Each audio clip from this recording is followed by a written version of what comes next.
नमस्कार विद्यार्थी मित्रांनो. आज आपण सहकार विषयातील दुसरं प्रकरण आणि दुसऱ्या प्रकरणाचा जो काय स्वाध्याय आहे तो अभ्यासतो आहोत. प्रकरणाचं नाव आहे विविध व्यवसाय संघटन प्रकारांचा तुलनात्मक अभ्यास. या प्रकारातील किंवा या प्रकरणामधील जो स्वाध्याय आहे की ज्यातील जे उपप्रश्न आहेत ते आपण या ठिकाणी सविस्तरपणे अभ्यासणार आहोत. यातील पहिला प्रश्न जर आपण अभ्यासला की खालील दिलेल्या पर्यायामधून योग्य पर्याय निवडून विधाने पूर्ण करा व पुन्हा लिहा. या प्रकारच्या प्रश्नाचं या ठिकाणी पहिला प्रश्न यामध्ये दिलेला आहे. व्यक्तिगत व्यापारात एकच व्यक्ती व्यवसायाची मालक असते, हे या ठिकाणी अचूक उत्तर द्यायचे. व्यक्तिगत व्यापारात एकच व्यक्ती व्यवसायाची मालक असते, या प्रकारे अचूक उत्तर तुम्हाला या ठिकाणी द्यायचं आहे. प्रश्न क्रमांक असेल 2. व्यक्तिगत व्यापारी संस्थेत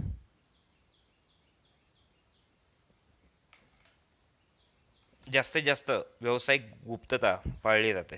साधारणतः व्यक्तिगत व्यापारी माहिती आहे की आपल्याला एकच व्यक्ती या व्यवसाय प्रकारात त्या ठिकाणी व्यवसाय करते, की ज्यामुळे जास्तीत जास्त व्यावसायिक गुप्तता या माध्यमातून पाळली जाते, हे या ठिकाणी अचूक उत्तर असेल.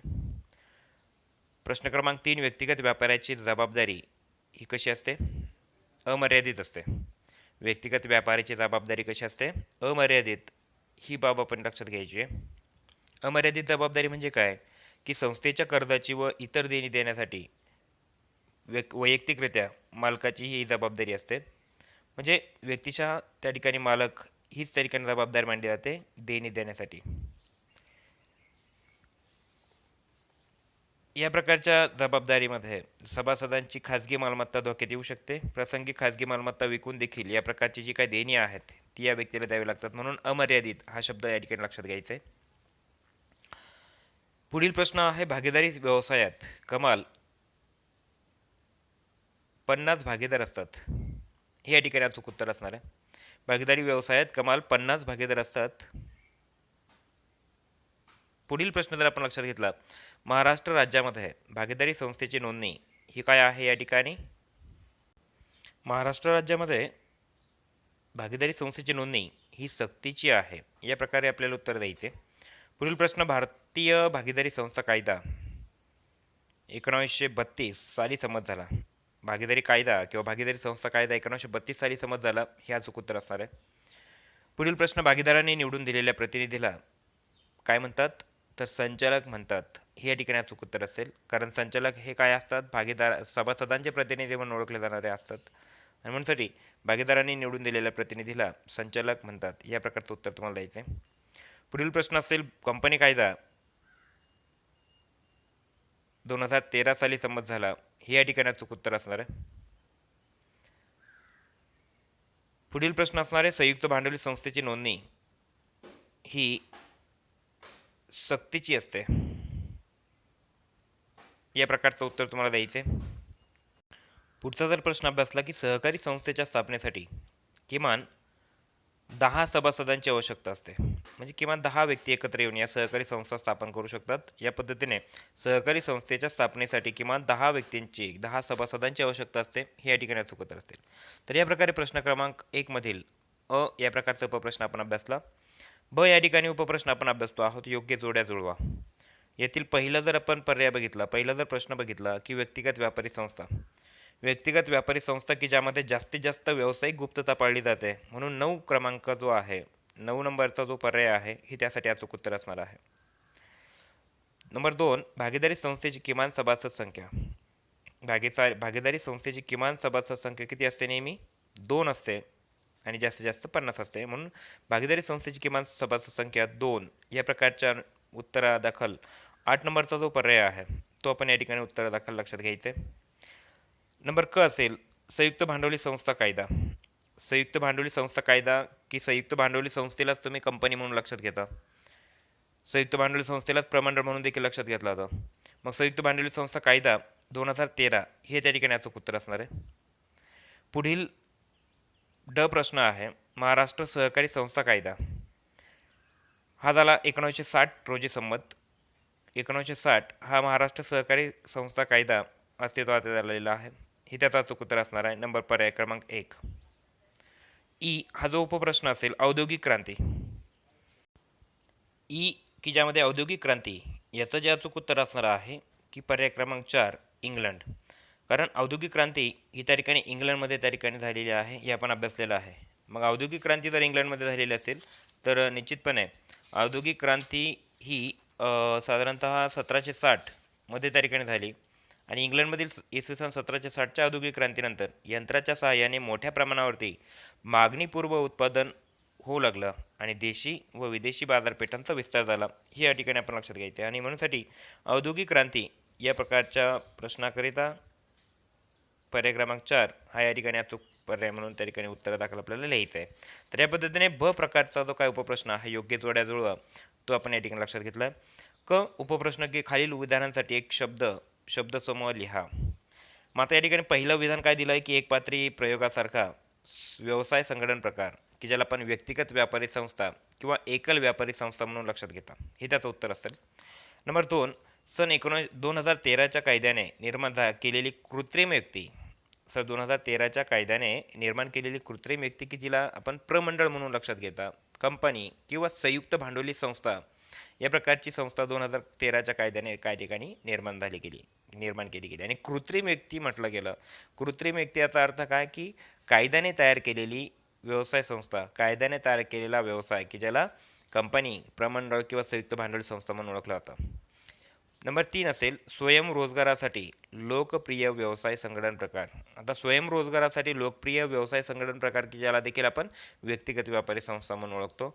जर व्यक्तीला असं वाटतं स्वतःचा रोजगार स्वतः तयार करायचा तर व्यक्तिगत व्यापारी संस्थेच्या माध्यमातून या प्रकारची जी उत्पन्नाची साधनं आहेत किंवा उत्पन्नाचा जो मार्ग आहे तो या माध्यमातून उपलब्ध होऊ शकतो आणि म्हणून स्वयंरोजगारासाठी लोकप्रिय व्यवसाय संघटन प्रकार की ज्याचा अचूक उत्तर असणार आहे व्यक्तिगत व्यापारी संस्था. नंबर 4 असेल आपल्या सभासदांना सेवा प्रदान करण्यासाठी स्थापन केलेला व्यवसाय संघटन प्रकार. आपल्या सभासदांना सेवा प्रदान करण्यासाठी स्थापन केलेला व्यवसाय संघटन प्रकार ज्याला सहकारी संस्था म्हणून आपण लक्षात घेतो हे त्याचा अचूक उत्तर असेल. पुढचा प्रश्न असेल भागीदारांनी अंतर्गत व्यवस्थापनासाठी परस्परांमध्ये केलेल्या अटी व नियम. आता भागीदारांनी अंतर्गत व्यवस्थापनासाठी परस्परांमध्ये केलेल्या अटी व नियम की ज्यालाच काय म्हणून ओळखलं जातं भागीदारीचा करार म्हणून त्याला ओळखलं जातं. हे या ठिकाणी अचूक उत्तर तुम्हाला द्यायचं आहे की भागीदारांनी अंतर्गत व्यवस्थापनासाठीचे जे नियम आणि अटी बनवलेले असतात त्याला भागीदारीचा करार म्हणून ओळखलं जातं. ही या प्रकारच्या प्रश्नाचं उत्तर असणार आहे. तर निश्चितपणे क या प्रकारचा उपप्रश्न आपण लक्षात घेतला तो समजला असेल. पुढील उपप्रश्न आपण अभ्यासतोय नंबर ड खालील विधाने चुकीबरोबर ते लिहा. पहिलं विधान आहे व्यक्तिगत व्यापारी संस्थेची नोंदणी आवश्यक असते. व्यक्तिगत व्यापारी संस्थेची नोंदणी आवश्यक असते हे विधान चुकीचं आहे. विधान नंबर 2 असेल व्यक्तिगत व्यापारी संस्थेत त्वरित निर्णय घेतले जातात. तर हे विधान बरोबर आहे. एकच व्यक्ती असल्याकारणाने व्यक्तिगत व्यापारी संस्थेमध्ये त्वरित निर्णय घेणं शक्य होतं. विधान क्रमांक 3 भागीदारी संस्थेचा करार लेखी किंवा तोंडी असू शकतो. हे देखील विधान बरोबर आहे. भागीदारी संस्थेमध्ये जो केला जाणारा करार असेल तो लेखी किंवा तोंडी स्वरूपाचा असू शकतो. हे विधान बरोबर आहे. नंबर 4 चौथं विधान जे आहे की सहकारी संस्थेचा मुख्य हेतू जास्तीत जास्त नफा मिळवणे हा असतो. हे विधान चुकीचं आहे की सहकारी संस्थेचा मुख्य उद्देश सेवा पुरविणे सभासदांना सेवा पुरवणं समाजाला सेवा पुरविणं या हेतूने त्या ठिकाणी सहकारी संस्था स्थापन होतात आणि म्हणूनसाठी विधान क्रमांक 4 हे चुकीचं आहे की सहकारी संस्थेचा मुख्य उद्देश किंवा सहकारी संस्थेचा मुख्य हेतू जास्तीत जास्त नफा मिळवणे हा असतो. हे विधान काय आहे चुकीचं आहे. विधान क्रमांक 5 कंपनीची भांडवल उभारणी क्षमता प्रचंड नसते. कंपनीची भांडवल उभारणी क्षमता प्रचंड नसते हे विधान देखील चुकीचं आहे. का तर कंपनीची भांडवल उभारणी क्षमता ही प्रचंड असते.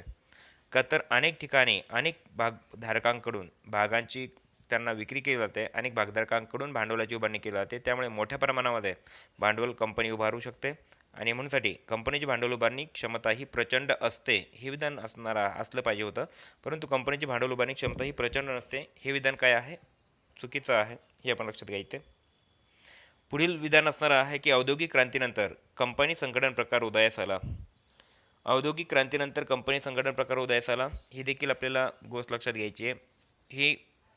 हे देखील जे विधान आहे हे बरोबर आहे की औद्योगिक क्रांतीमुळे बाजारपेठा विस्तारल्या गेल्या आणि मागणीपूर्व उत्पादन त्या ठिकाणी होऊ लागलं की ज्यामुळे निश्चितच या कंपनी संघटन प्रकाराला देखील चालना त्या ठिकाणी मिळाली आणि मोठ्या प्रमाणावरती या प्रकारचा व्यवसाय संघटन प्रकार अस्तित्वात आला.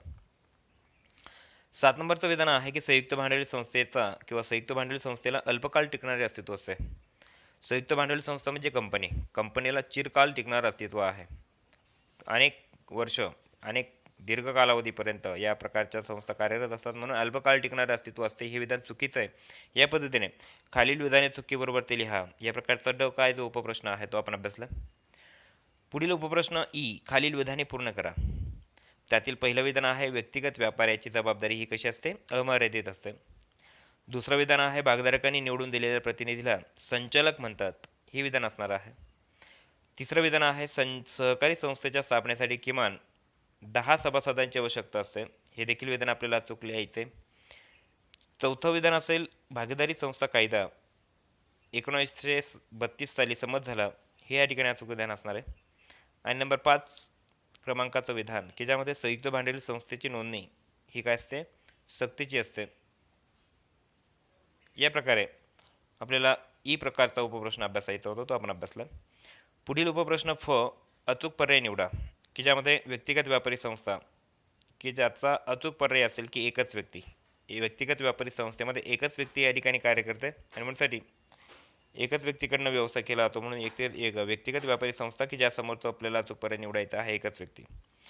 नंबर 2 असेल की यामध्ये दुसऱ्या रकान्यामध्ये कायदा 1932 म्हटला की निश्चितपणे भागीदारी संस्थेचा कायदा 1932 आहे, म्हणून क्रमांक 2 मध्ये भागीदारी संस्था ही या ठिकाणी रिकाम्या जागेत तुम्हाला उत्तर लिहायचे. नंबर 3 असेल औद्योगिक क्रांती. नंबर 3 असेल औद्योगिक क्रांती की औद्योगिक क्रांतीच्या समोर आपल्याला जो रिकामा दिसतोय ब्लँक ब्रॅकेट की ज्यामध्ये आपल्याला इंग्लंड या प्रकारचं उत्तर लिहायचे, कारण औद्योगिक क्रांती कुठल्या देशामध्ये झाली आहे? इंग्लंड देशामध्ये झाली आहे. हे त्याचं अचूक उत्तर असणार आहे. नंबर 4 असेल की ज्यामध्ये पर्याय क्रमांक 4 असेल की ज्यामध्ये उजव्या साईडला तुम्हाला बोधचिन्ह हे त्या ठिकाणी उत्तर दाखवलेलं आहे, परंतु त्याचं उत्तर आपल्याला या ठिकाणी शोधायचं की बोधचिन्ह कुणाला असतं? नेहमी कंपनीला. आणि म्हणण्यासाठी नंबर 4 यातील जो पहिला रकाना आहे की ज्यामध्ये ब्लँक आहे, रिकामी जागा आहे की ज्यामध्ये तुम्हाला कंपनीला बोधचिन्ह असतं. या प्रकारे आपण चौथं या ठिकाणी जे काही विधान आहे त्या पद्धतीने उत्तर दाखवले येते. नंबर 5 किमान सभासद 10 हे या ठिकाणी कुठल्या सहकारी संस्थेमध्ये असतात? बरोबर आहे. म्हणण्यासाठी किमान सभासद 10 याचं जे काय अचूक उत्तर असेल ते सहकारी संस्था ही या ठिकाणी तुम्हाला उजव्या साईडला उजव्या रकान्यामध्ये या ठिकाणी नमूद करायचं आहे. तर अशा पद्धतीने फ या प्रकारचा उपप्रश्न आपण अभ्यासला. पुढील प्रश्न आपण अभ्यासतोय ग, एका वाक्यात उत्तर लिहा. एकल व्यापारी म्हणजे काय? एकल व्यापारी याचा अर्थ असा, जी व्यक्ती आपला व्यवसाय एकट्याच्याच स्वयंस्फूर्तीने करते. एकच व्यक्ती, एकच मालक या व्यवसाय संघटन प्रकारामध्ये आपल्याला दिसून येतो. अशा व्यक्तीला किंवा अशा व्यवसाय संघटन प्रकाराला आपल्याला एकल व्यापारी संस्था म्हणून त्या ठिकाणी लक्षात घ्यायचे. एकल व्यापारी संस्था की यामध्ये एकल व्यापारी संस्थेमध्ये की जेव्हा एखादी व्यक्ती स्वतःचा भांडवल व्यवसायात गुंतवते व व्यवसायाचे दैनंदिन व्यवस्थापन आणि नियंत्रण स्वतः करते, झालेल्या नफ्या तोट्याला स्वतः जबाबदार राहते, तेव्हा त्या व्यक्तीला किंवा तेव्हा त्यास व्यक्तिगत व्यापारी किंवा एकल व्यापारी असे म्हणून ओळखले जाते. तर या पद्धतीचे तुम्हाला अचूक अर्थ या ठिकाणी नमूद करायचे. पुढील प्रश्न, संयुक्त भांडवली संस्थेची नोंदणी कोणत्या कायद्याप्रमाणे केली जाते? संयुक्त भांडवली संस्थेची नोंदणी कंपनी कायदा 2013 या कायद्यानुसार केली जाते. हे याचं अचूक उत्तर असणार आहे. प्रश्न क्रमांक 3, भागीदारी संस्थेमध्ये कोणत्या भागीदाराची जबाबदारी मर्यादित असते? भागीदारी संस्थेमध्ये कोणत्या भागीदाराची जबाबदारी मर्यादित असते? या प्रकारचा जो काय प्रश्न आहे याचा अचूक उत्तर तुम्हाला या ठिकाणी. तर याचं अचूक उत्तर असणार आहे की भागीदारी संस्थेमध्ये अल्पवयीन भागीदाराची जबाबदारी कशी असते? मर्यादित असते. आणि इतर जे काय भागीदार आहेत, अल्पवयीन भागीदार वगळता इतर सर्व भागीदारांची जबाबदारी कशी असते? वैयक्तिक किंवा अमर्यादित स्वरूपाची असते. हे या ठिकाणी उत्तर लक्षात घ्यायचे. पुढील प्रश्न असणार आहे की भागीदाराचा करार म्हणजे काय?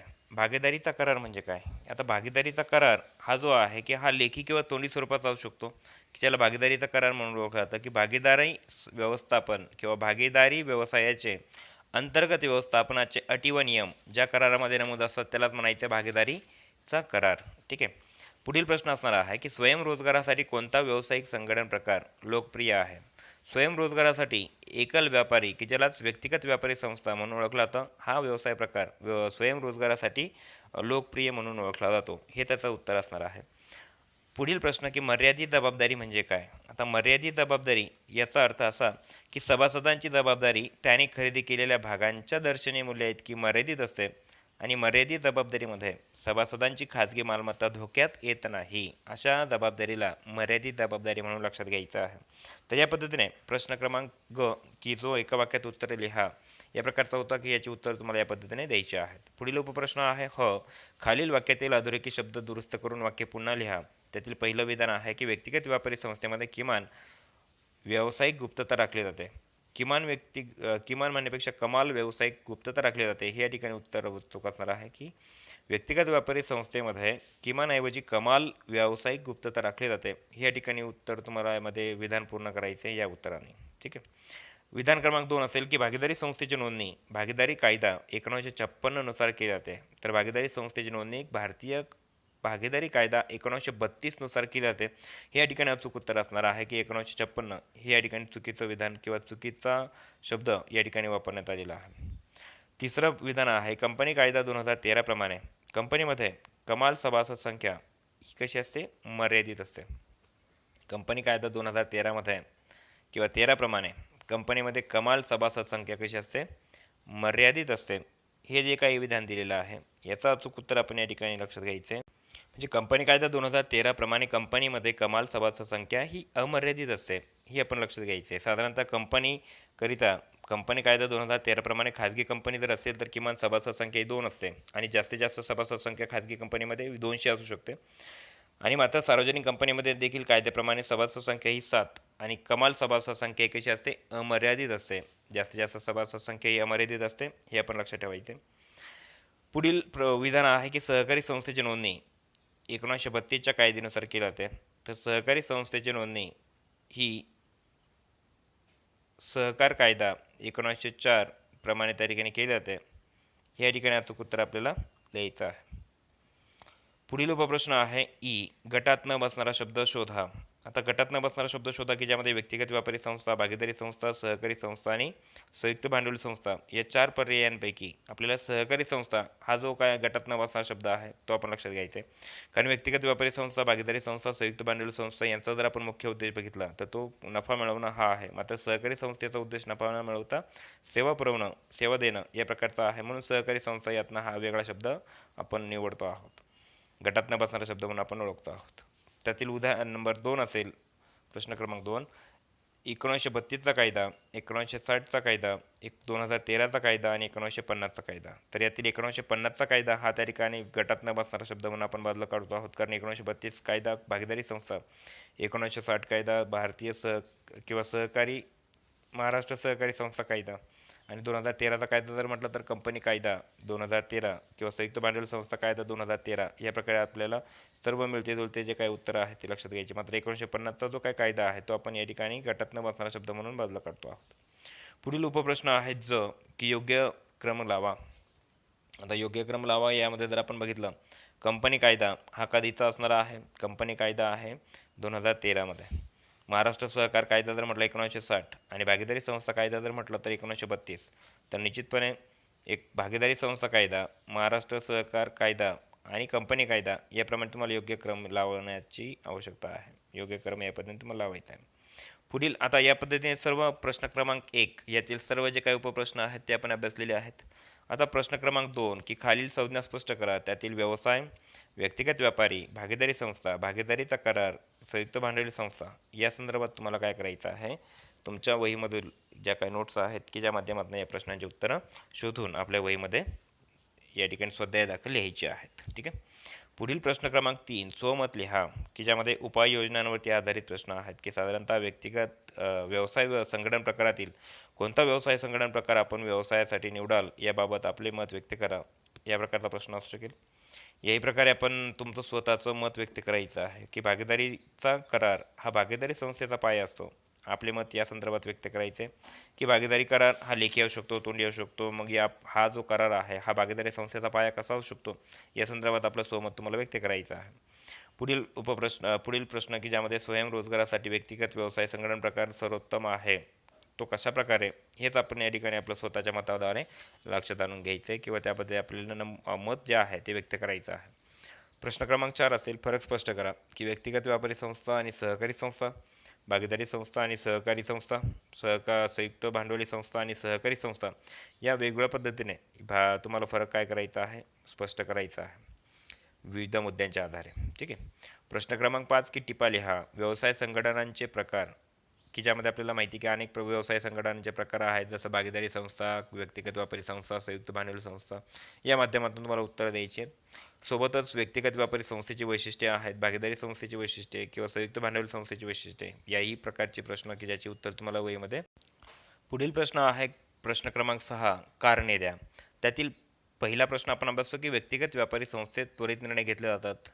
तर ठीक आहे, या संदर्भातली तुम्हाला कारणं द्यायची आहेत, का घेतले जातात हे आपण सर्व अभ्यासलेलं आहे. दुसरा प्रश्न, संयुक्त भांडवली संस्थेची भांडवल उभारणी क्षमता प्रचंड असते. याही संदर्भात तुम्हाला उत्तर द्यायचं आहे, कारणं द्यायची आहेत. भागीदारीचा करार लेखी असला पाहिजे, याही संदर्भामध्ये तुम्हाला कारणं द्यायची आहेत की का लेखी असला पाहिजे. चौथं विधान असेल चौथा प्रश्न की ज्यामध्ये संयुक्त भांडवली संस्थेमध्ये भाग हस्तांतरण मुक्तपणे करता येते. तर त्यामध्ये देखील तुम्हाला योग्य अशा प्रकारचा या प्रकारचं उत्तर या ठिकाणी तुम्हाला द्यायचं आहे. योग्य प्रकारची कारणं तुम्हाला या ठिकाणी नमूद करायची आहेत.